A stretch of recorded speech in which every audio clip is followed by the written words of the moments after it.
اكيد الكل سمع بمقتل علي اسهم الشاب اللي انحر بيد اصدقائه ببغداد، بس مو الكل سمع شنو صار فعلا بهذيك اللحظه، ولا سمع وجع الاب اللي انكسر مرتين، مره على ابنه ومره على الناس اللي كانت واقفه تتفرج وهو يموت قدامهم بدون ما اي احد يتحرك. التقيت بوالد علي وحكى كلام يوجع القلب ويخليك تسال وين راحت غيرتنا. خلوكم ويا الفيديو وسمعوا الحقيقه بنفسكم. وصلت لابني انا بعد هاي الربع ساعه، قلت لهم ابني بدا يموت، واحد يشيله وياي، ابني صار بحضني غرقان بدمه، قوم شيلوه وياي، ماكو غيره؟ ليش ما عندكم غيره؟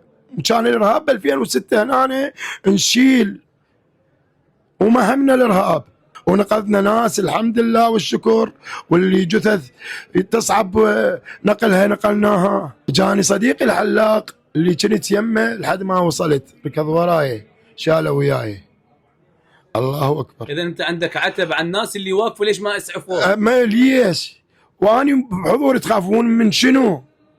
تخافون من ظالم؟